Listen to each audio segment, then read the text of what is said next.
जय हिंद दोस्त। आज हम लोग फिर से पढ़ेंगे मगध साम्राज्य के बारे में, जिसमें दोस्तों आज हम पढ़ाएंगे आपको सम्राट अशोक के बारे में पढ़ाएंगे। दोस्तों इससे पहले जितने भी शासक आए उन सभी के बारे में मैंने आपको पढ़ा दिया है।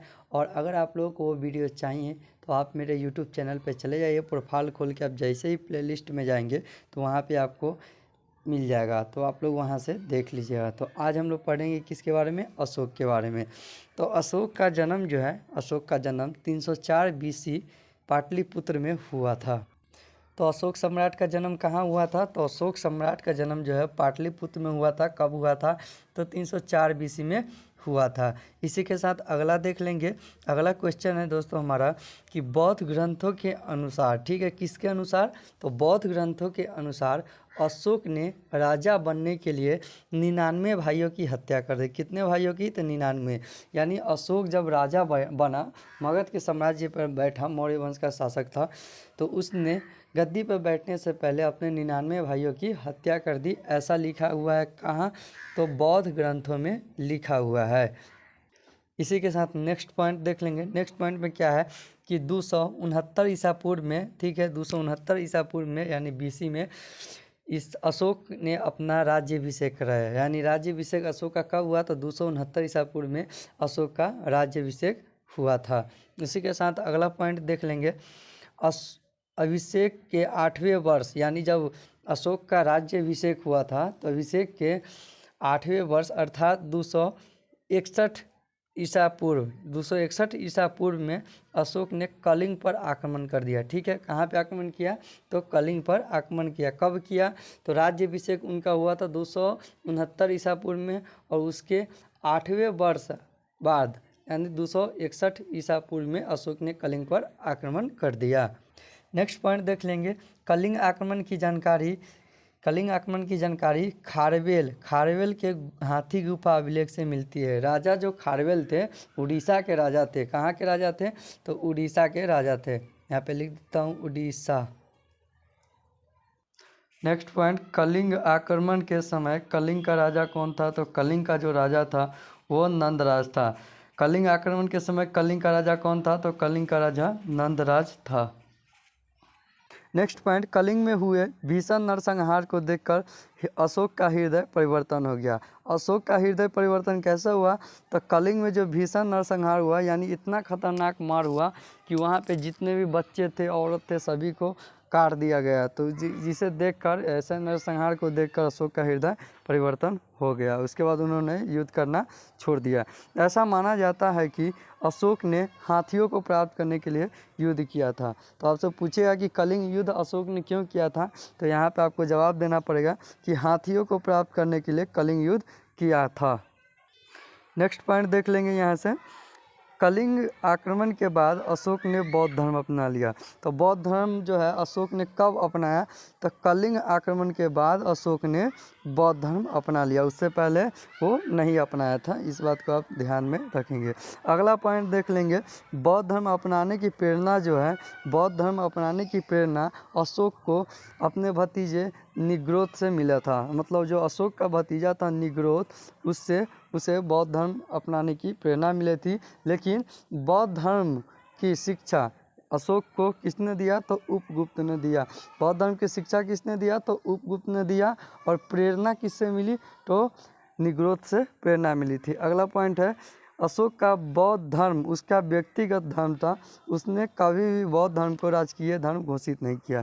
यानी जो बौद्ध धर्म अशोक ने अपनाया था वो एक सम्राट था, लेकिन वो खुद के लिए अपनाया था। ऐसा नहीं है कि वो उस धर्म को, बौद्ध धर्म को राष्ट्रीय धर्म घोषित नहीं कर दिया कि इसे सबको अपनाना ही पड़ेगा। तो ये जो है बौद्ध धर्म है, अशोक का व्यक्तिगत धर्म था, राजकीय धर्म नहीं था। इस पर आप ध्यान देंगे। नेक्स्ट पॉइंट देख लेंगे यहाँ से।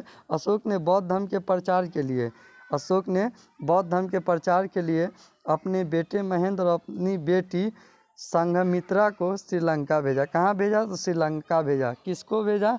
तो बेटा महेंद्र और बेटी संघमित्रा को भेजा। किसने? तो अशोक के जो बेटा थे और बेटी थे महेंद्र और संघमित्रा, वो श्रीलंका गए थे बौद्ध धर्म के प्रचार के लिए। अगला पॉइंट देख लेंगे यहाँ से। अशोक धार्मिक रूप से सहिष्णु था। अशोक धार्मिक रूप से कैसा था? तो अशोक धार्मिक रूप से सहिष्णु था। अर्थात सहिष्णु का अर्थ होता है वह किसी भी धर्म के साथ भेदभाव नहीं करता था। यानी जो अशोक ने बौद्ध धर्म अपना लिया था, लेकिन वो किसी भी धर्म के साथ, जैसे उस टाइम में जितने भी थे हिंदू मुस्लिम जो भी धर्म हो, उनके साथ कभी भी उन्होंने भेदभाव नहीं किया कि तुम दूसरे धर्म को हो, तुम्हें बौद्ध धर्म अपनाना ही पड़ेगा, ऐसा कोई बात नहीं था। तो मैंने आपको पहले ही बताया जो बौद्ध धर्म था वो अशोक का व्यक्तिगत धर्म था, राजकीय धर्म उसे घोषित नहीं किया गया।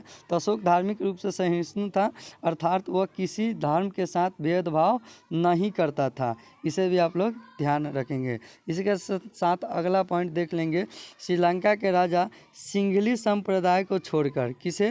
तो श्रीलंका में जो था उस वक्त सिंघली संप्रदाय चलता था, तो श्रीलंका के राजा ने सिंघली संप्रदाय को छोड़कर बौद्ध धर्म अपना लिया।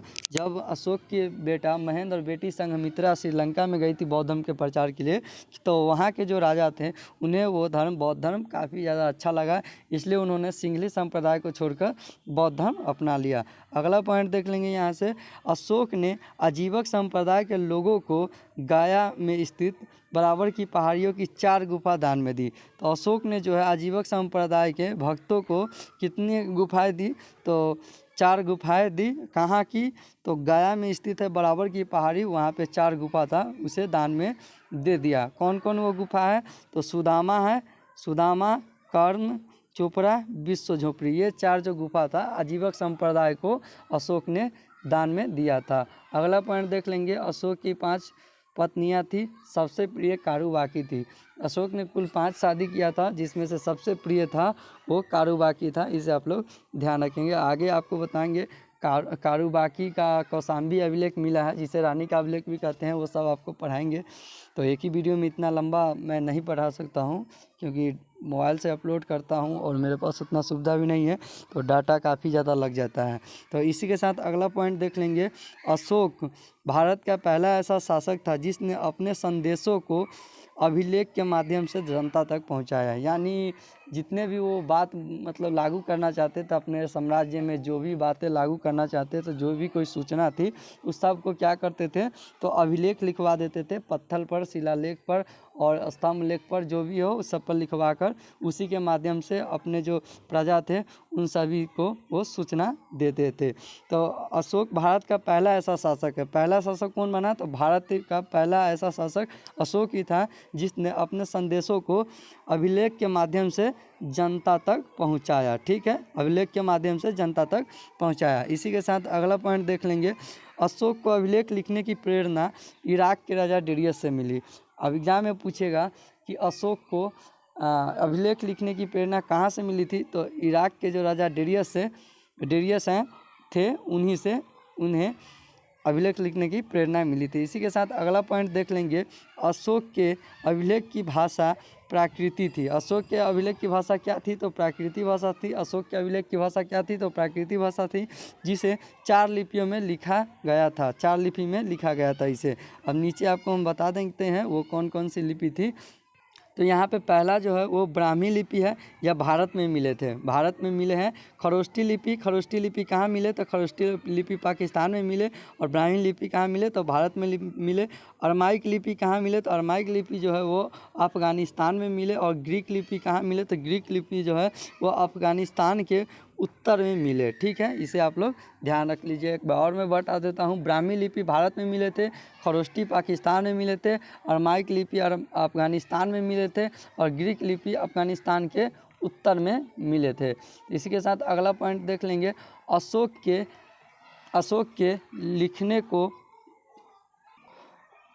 के अभिलेख को पढ़ने की पहली सफलता 1837 ईस्वी में जेम्स प्रिंसेप को मिली थी। यानी अशोक ने जो अभिलेख लिखवाए थे वो सबसे पहले किसने पढ़ा? तो 1837 ईस्वी में जेम्स प्रिंसेप ने इस सूचना को, इस अभिलेख को पढ़ा था। इसी के साथ अगला पॉइंट देख लेंगे। अशोक ने अपने अधिकतर अभिलेख में अपना नाम देव नाम प्रियदर्शी लिखा है। यानी अशोक ने जितने भी अभिलेख लिखवाए हैं उसके नीचे अगर आप लोग देखते होंगे, आपके गांव में जितने भी छोटे मोटे काम या बड़े काम हो, रोड निर्माण हो या कहीं भी कुछ भी हो, तो वहाँ पे लिखा जाता है, एक छोटा सा शिलालेख बनाकर उसे वहाँ पे लगाया जाता है। उसी में आपको वहाँ पे दिखता होगा मुखिया जी, माननीय मुखिया जी, ऐसे ही विधायक जी कुछ करके लिखे रहते हैं। ऐसे ही जब भी अशोक ने अपना अभिलेख लिखवाया, मतलब अधिकतर अभिलेख में जो है अशोक का नाम क्या लिखा मिला है, तो देव नाम प्रियदर्शी लिखा मिला है। इसी के साथ अगला पॉइंट देख लेंगे, गुरजारा मास की, ठीक है, इसे आप लोग ध्यान रखिएगा। गुरजारा मास की, नेटूर, उदगोलान अभिलेख में अशोक का नाम स्पष्ट अशोक लिखा हुआ है, ठीक है। मतलब ये चार जो अति अभिलेख है, चार अभिलेख, इन चारों में जो है अशोक का नाम क्या लिखा हुआ है, अशोक। किस किस अभिलेख में, तो गुरजारा, मास्की, नेटूर और उदगोलान। इसी के साथ अगला पॉइंट देख लेंगे, राजस्थान के भाबरू अभिलेख में अशोक ने खुद को मगध का सम्राट बताया। मगध का सम्राट एग्जाम में पूछेगा कि अशोक के किस अभिलेख में अशोक ने खुद को मगध का सम्राट बताया है, तो राजस्थान के कौन सा अभिलेख है, तो भाबरू अभिलेख है। कहाँ का है, तो भाबरू अभिलेख राजस्थान का है। यहाँ पे लिख देता हूँ, गलती हो गया था, राजस्थान में भाबरू अभिलेख मिला, जिसमें अशोक ने खुद को क्या बताया है, तो मगध का सम्राट बताया है। इसी के साथ अगला देख लेते हैं, भाबरू जो अभिलेख है, भाबरू अभिलेख में बौद्ध धर्म के त्रिरत्न, भाबरू अभिलेख में अशोक ने खुद को क्या बताया, तो मगध का सम्राट। और भाबरू अभिलेख में बौद्ध धर्म के त्रिरत्न बुद्ध, धम्म और शंभू की चर्चा, बुद्ध धर्म और शंभू की चर्चा है, तो इसे भी आप लोग याद रख लेंगे। इसी के साथ दोस्तों आज मैं सोच रहा हूँ कि आपसे यहाँ पे क्वेश्चन ना पूछूँ, मैं डायरेक्ट आपको कम्युनिटी पोस्ट में क्वेश्चन अब डालूंगा, आप लोग वहाँ पे जवाब दीजिएगा, क्योंकि यहाँ पे मैं पेन से टाइप करता हूँ तो उतना अच्छा राइटिंग नहीं आता है, जिससे आप पे दिक्कत होती है। तो दोस्तों अगर आपको ये वीडियो अच्छा लगा तो प्लीज़ वीडियो को लाइक करके चैनल को सब्सक्राइब कर लीजिए, ताकि मुझे भी मोटिवेशन मिले कि मैं और आपके लिए ऐसा वीडियो ला सकूं। और दोस्तों अगर आप लोग कमेंट करेंगे तो मैं जितना भी पढ़ा रहा हूं अशोक के बारे में, मगध साम्राज्य के बारे में, सभी पे और आपके लिए ऑब्जेक्टिव का वीडियो भी बना दूंगा। तो आप लोग कमेंट कीजिए और साथ ही इस वीडियो को लाइक करके शेयर कीजिए ज़्यादा से ज़्यादा, ताकि और भी लोग पढ़ सके और बच्चे इस चीज़ को पढ़ सके और अच्छे से समझ सके। बाकी आपको ये वीडियो कैसा लगा आप हमें कमेंट करके बता सकते हैं। और अभी तक जितना मैंने पढ़ाया है उस सब वीडियो आपको मिल जाएगा, मेरे चैनल पर जाइएगा, वहाँ पर आपको प्लेलिस्ट मिलेगा और वहाँ पर जाइएगा तो आपको वहाँ पर लाइन से मिल जाएगा सारा वीडियो जितना अभी तक मैंने पढ़ाया। तो दोस्तों मिलते फिर से किसी नेक्स्ट वीडियो में, तब तक के लिए जय हिंद दोस्तों।